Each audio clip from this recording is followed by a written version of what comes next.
সাল্লাল্লাহু আলাইহি ওয়াসাল্লাম বলছেন, যেই ব্যক্তি তোমার কাছে ভিক্ষা চাইবে আল্লাহর হস্তে, বলবে যে আল্লাহর হস্তে আমাকে কিছু দান করেন, তখন তুমি ওই ব্যক্তিকে ফেরত দিবে না। কারণ যেই ব্যক্তি আল্লাহর হস্তে কোনো কিছু কোনো মানুষের কাছে চায়, ওই ব্যক্তির উপরেও লানত, আর যেই ব্যক্তি ওই ব্যক্তিকে ফেরত দেয় সেই ব্যক্তির উপরে লানত।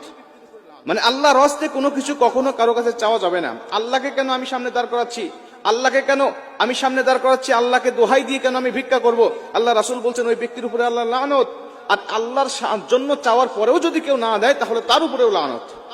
এই জন্য মুফাসসিরিন ইকরামরা বলেন, যদি কোনো মানুষ তোমার কাছে আল্লাহর হস্তে কোনো কিছু চায়, তাহলে তুমি তাকে দিবে, দেওয়ার পরে আরেকটা কাজ করবে, তাকে তুমি সুন্দরভাবে বুঝাবে, দেখো তুমি যে আল্লাহকে দাঁড় করালে, আল্লাহর হস্তে কোনো কিছু চাইলে, এইভাবে চাওয়াটা তোমার মোটেও ঠিক নয়। তুমি আল্লাহর হস্তে না চেয়ে তুমি ব্যক্তিগতভাবে চাও, আমরা সাধ্য থাকলে তোমাকে দান করব। কেন তুমি আল্লাহর হস্তে চাচ্ছ?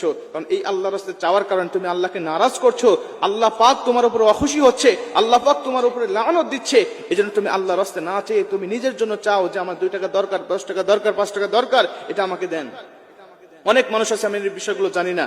আমরা অনেক মানুষ আছি যারা এই বিষয়গুলো না জানার কারণে আমরা আল্লাহর রাস্তায় চাচ্ছি, আমরা দিচ্ছি না, অথচ আল্লাহ লানত করতেছে আমার উপরে।